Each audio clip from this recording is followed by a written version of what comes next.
और खबरें देखेंगे विस्तार से और रुक करेंगे इस बीच आ रही एक और बड़ी खबर का। कोटा से ये बड़ी खबर है, डर्टी प्रोफेसर के सहयोगी की जमानत पर सुनवाई होगी। आरटीओ के डर्टी प्रोफेसर मामले में इस वक्त का बड़ा अपडेट आपको बता रहे हैं। डर्टी प्रोफेसर के सहयोगी की जमानत पर आज सुनवाई। गिरीश परमार की सहयोगी ईशा पर कई गंभीर आरोप लगे हैं।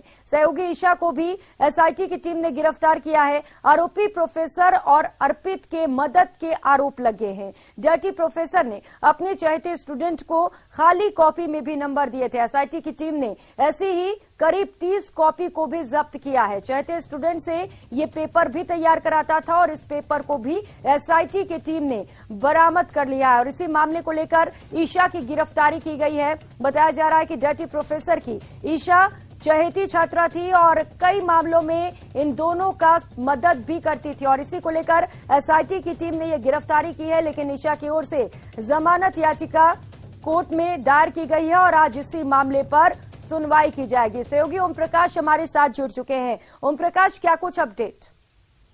देखिए, थोड़ी देर बाद में कोर्ट ने इस मामले में जो जमानत अर्जी पेश की थी कल, उस मामले में अभी सुनवाई होनी है। कोर्ट का इस सुनवाई के मामले में फैसला आना है।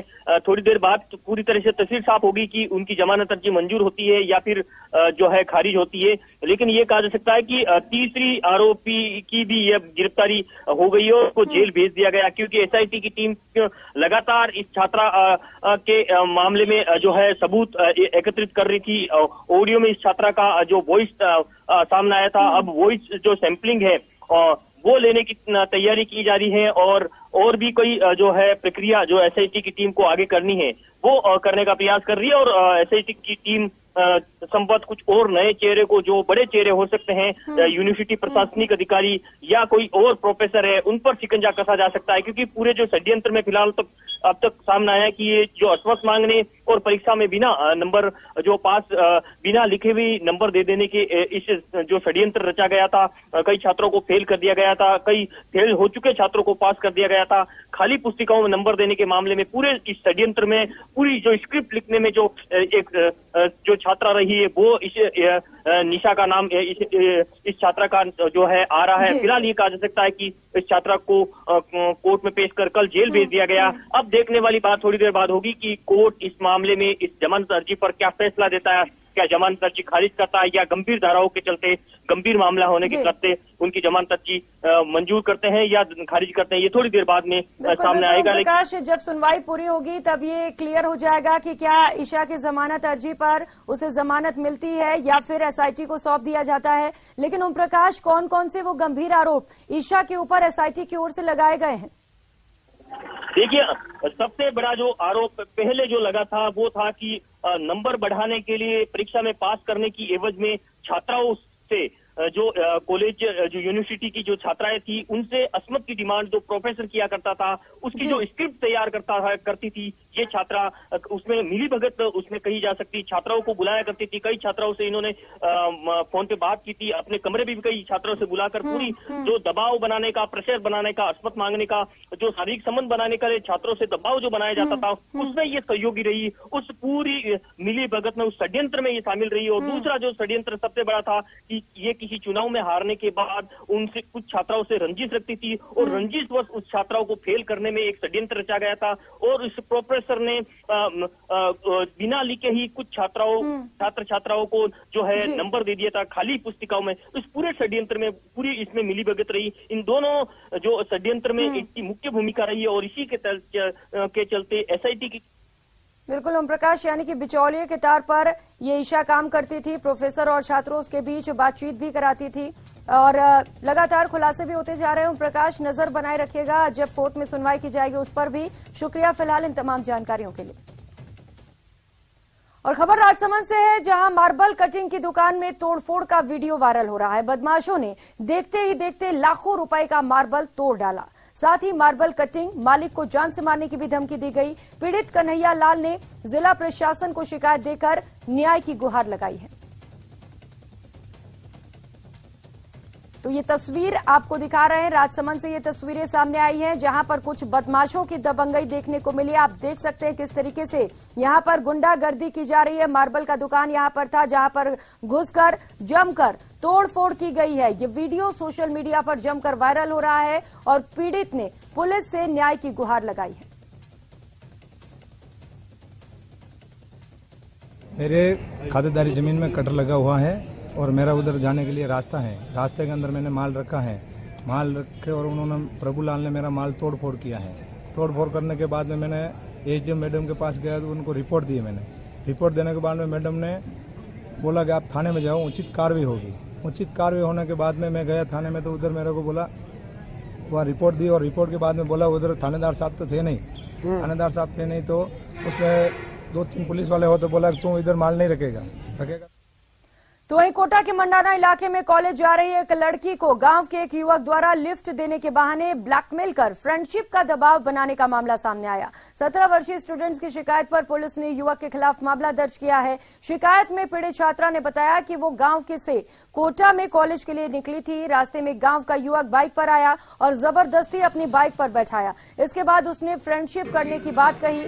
मना करने पर उसने साथ में फोटो खींच लिए। इतना ही नहीं, वो उसे कोटा में सिटी मॉल ले गया और मॉल में जबरदस्ती आइसक्रीम भी खिलाई और फिर फोटो खींच लिया। मना करने पर फोटो वायरल कर दिया।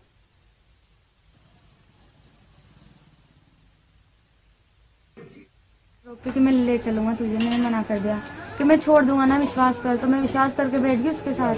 तो मुझे पता नहीं था ये कहाँ पे छोड़ेगा। तो उसने बोला कि मैं तो कोटा ही लेके चलूंगा तेरे को। मैंने फाटेकरा छोड़ने की बोला, उसने नहीं छोड़ा वहाँ पे। फिर मैंने मंडाना छोड़ने बोला, वहाँ भी नहीं छोड़ा। टोल पे भी बोला था मैंने उससे, तो उसने वहाँ भी नहीं छोड़ा और सीधा कोटा ले गया मेरे को धमका के। फिर चल चुपचाप से, अगर तू कुछ बोलेगी तो तेरी भी बेइज्जती हो जाएगी और मेरी भी हो जाएगी। फिर मुझे वो सिटी मॉल ले गया। वहाँ से जबरदस्ती आइसक्रीम खिलवाने की बोली मेरे से कि तू खिला। और हाथ मैंने निकला तो मेरा हाथ पकड़ा और आइसक्रीम खाई खुद ने और फोटो ले लिया मेरा। फिर मुझे ब्लैकमेल किया कि फोटो डाल दूंगा। ओम प्रकाश सहयोगी हमारे साथ जुड़ चुके हैं ज्यादा जानकारी के साथ। ओम प्रकाश, एक और जबरदस्ती फ्रेंडशिप करने का मामला सामने आया है। इससे पहले पुलिसकर्मी की ओर से ऐसा मामला देखने को मिला था। कौन है ये शख्स और क्या कुछ कार्रवाई अब तक पुलिस की ओर से की गई है? देखिए, ये कॉलेज जा रही स्टूडेंट को गांव के ये एक युवक है जो समुदाय विशेष का बताया जा रहा है। वो लिफ्ट देने के बहाने ब्लैकमेल कर फ्रेंडशिप बनाने का, दबाव बनाने का ये जो मामला सामने आया था। हालांकि काफी दिन बाद इस मामले में जो है मुकदमा दर्ज किया गया है। पीड़िता का कहना है कि वो लोक लाज के भय से या परिजनों के डर से समय पे मुकदमा दर्ज नहीं करवाया गया। लेकिन ये कहा जा सकता है कि करीब 15 दिसंबर के आसपास की ये घटना बताई जा रही है। फिलहाल मंडाना थाना पुलिस पूरे मामले की जांच कर रही है। पीड़िता का कहना है कि उनको एक जो गांव के ही एक युवक ने लिफ्ट देने के बहाने न केवल ब्लैकमेल किया बल्कि जबरदस्ती किसी मॉल में ले जाकर आइसक्रीम खिलाई और उनके साथ इस तरह के फोटो ले लिए। फोटो के बाद में धमकी दी और कुछ वारदात को अंजाम देने की फिराक में संभवतः ये जो युवक रहा होगा। फिलहाल ये कहा जा सकता है कि पीड़िता ने जो है मंडाना थाने में मामला दर्ज करवाया है और युवक के खिलाफ 363, 354D, 506, 509 व पॉक्सो एक्ट में मामला दर्ज किया गया है। और फिलहाल मंडाना थाना पुलिस शुक्रिया आपका इन तमाम जानकारियों के लिए।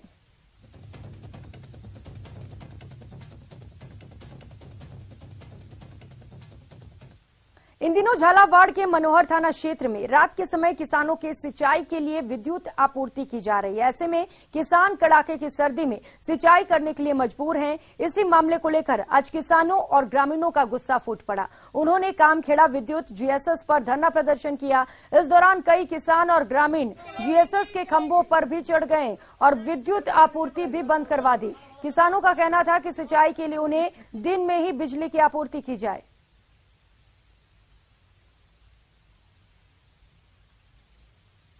जिंदाबाद किसान एकता, जिंदाबाद बिजली विभाग की तानाशाही नहीं चलेगी, नहीं चलेगी। ये रात का फिटर होने की वजह से हम रात की 10 बजे से सुबह 4 बजे तक दे रहे लाइट। हमें समस्या है कि हमें जंगली जानवरों का भी समस्या है कि वो रात में आते हैं खेतों पे। किसान एकता, जिंदाबाद बिजली विभाग की तानाशाही नहीं चलेगी, नहीं चलेगी। झालावाड़ से सहयोगी तरुण शर्मा हमारे साथ जुड़ चुके हैं। तरुण, रात 10 बजे से सुबह 4 बजे तक बिजली की सप्लाई की जा रही है तो ठीक नहीं है, ये तो सोने का समय है, परेशानियां तो उन्हें हो ही रही होंगी, क्या कुछ कहना है अधिकारियों का? जी, सारे मामले में किसानों का भी यही कहना था कि चूंकि कड़ाके की सर्दी का समय है और इस समय में किसानों को सिंचाई के लिए ऐसी कड़ाके की सर्दी में रात के समय बिजली दिए जाना बिल्कुल गलत है। सारे मामले में बिजली विभाग के अधिकारियों का कहना है कि हम लोगों का प्रयास यही है कि जो किसान हैं उनको सिंचाई के लिए दिन में बिजली दी जाए, लेकिन चूंकि सिंचाई के लिए अलग अलग ब्लॉक निर्धारित किए गए हैं और उसी के अनुसार बिजली दी जाती है और इसका निर्धारण भी उच्च स्तर से ही किया जाता है। लेकिन कुछ दिनों से लगातार शिकायत इस तरह की आ रही थी कि मनोर थाना क्षेत्र में पिछले कुछ दिनों से रात के समय ही किसानों को बिजली दी जा रही थी। बाद में ये सारा जब मामला तूल पकड़ा और किसानों का धरना प्रदर्शन शुरू हुआ तो इसके बाद मनोर थाना के विधायक गोविंद रानीपुरिया भी हरकत में आए और उन्होंने जयपुर डिस्कॉम के एमडी और झालावाड़ के अधीक्षण अभियंता से भी बात की और किसानों को इस मामले में जल्द राहत देने के लिए कहा है। ठीक है तरुण, अब देखने वाली बात ये होगी कि किसानों को कब राहत मिल पाती है। शुक्रिया आपका इन तमाम जानकारियों के लिए। और बीकानेर से खबर सामने आ रही है जहां पर पुलिस को बड़ी कामयाबी मिली है। पुलिस की ओर से बड़ी पहल की भी शुरुआत की गई है। नियम तोड़ने पर फिल्म देखने की सजा दी जा रही है। बीकानेर पुलिस का नया प्रयोग है। हादसे में कमी लाने के लिए पुलिस की पहल ये देखने को मिल रही है। ट्रैफिक नियमों को तोड़ने वालों को फिल्म दिखाई जाएगी। यातायात के नियमों पर फिल्म बनाई गई है जो नियम तोड़ने पर दिखाई जा रही है। तो बीकानेर पुलिस की ओर से एक नया प्रयोग किया गया है, एक नई पहल की शुरुआत की गई है और काबिले तारीफ ये पहल है। अगर आप अब नियमों को तोड़ेंगे तो आपको नियम कानून को लेकर एक फिल्म बनाई गई है जो दिखाई जाएगी। कोशिश लगातार पुलिस की ओर से ये की जा रही है कि जो लोग जो सड़कों पर निकलते हैं वो नियम कानून की पालना करें। और मुख्यमंत्री अशोक गहलोत सादड़ी के दौरे पर हैं। सीएम ने कार्यक्रम को संबोधित भी किया। सरकार ने हर वर्ग के लिए काम किया। कई वर्गों में 1 करोड़ लोगों को पेंशन दी जा रही है। राज्य के विकास में प्रवासियों के योगदान की भी बात कही। राज्य में और इन्वेस्टमेंट करें। मुख्यमंत्री अशोक गहलोत की ओर से ये तमाम बयान सामने आए।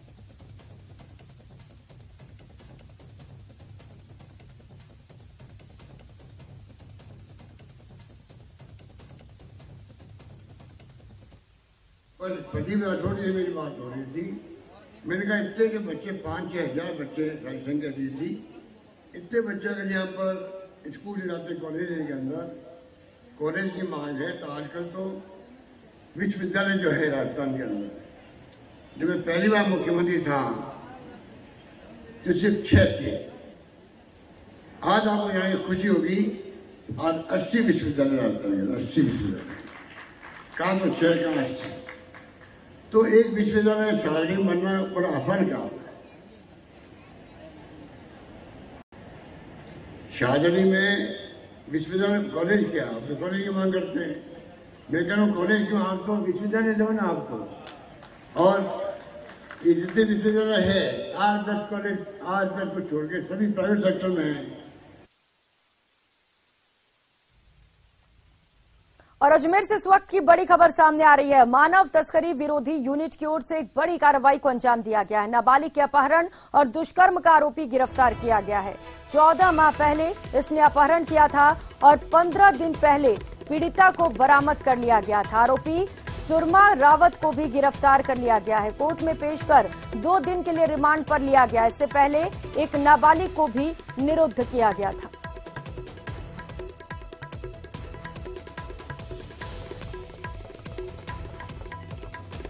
मानव तस्करी विरोधी यूनिट की ओर से एक और कार्रवाई को अंजाम दिया गया है। अभिजीत सहयोगी हमारे साथ जुड़ चुके हैं। अभिजीत, गिरफ्तारी की गई है, पूछताछ की जा रही है, 2 दिन के लिए रिमांड ली गई है, क्या कुछ जानकारी इसे लेकर?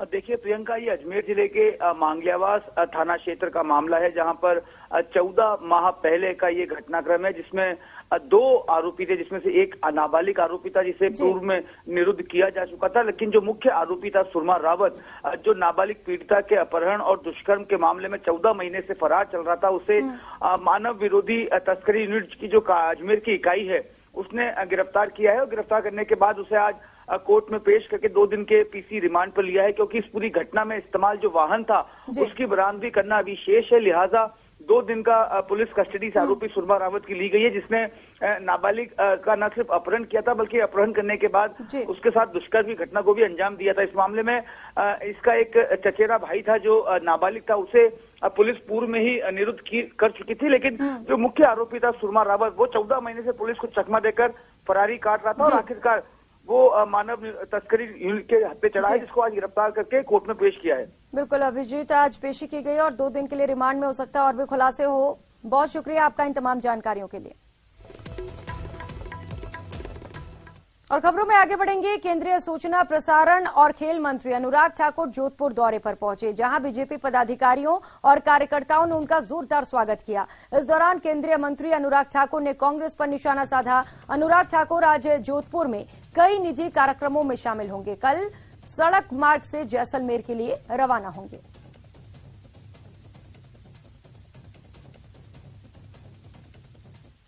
4 वर्ष से अधिक समय आरोपों, प्रत्यारोपों और घोटालों से लेकर मिसमैनेजमेंट का लगता रहा है। कानून व्यवस्था राज्य की चरमरा गई।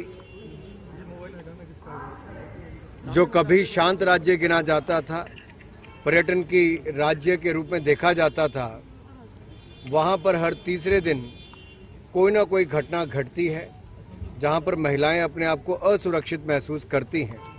खनन माफिया का बोलबाला है और सरकार चुप है, कोई कदम नहीं उठाती। ये अपने आप में दिखता है कि सरकार ने हाथ खड़े कर रखे हैं, अपनी लड़ाइयों से बाहर नहीं निकल पा रहे हैं। विश्व प्रसिद्ध झीलों की नगरी उदयपुर में इन दिनों रिकॉर्ड तोड़ सैलानी पहुंच रहे हैं। लेक सिटी भी नए साल के स्वागत के लिए तैयार है। उदयपुर में अब तक 70 से 90% होटल्स, रिजॉर्ट और धर्मशालाएं बुक हो चुकी हैं। वहीं न्यू ईयर को लेकर होटल इंडस्ट्री से जुड़े लोगों की ओर से सैलानियों को अलग अलग ऑफर्स भी दिए जा रहे हैं। देश दुनिया से बड़ी संख्या में सैलानी उदयपुर में 31 को अलविदा कहने को लेकर नए साल के स्वागत के लिए आए हैं। ऐसे में उदयपुर के प्रमुख पर्यटन स्थलों पर पर्यटकों की खासी भीड़ देखी जा सकती है।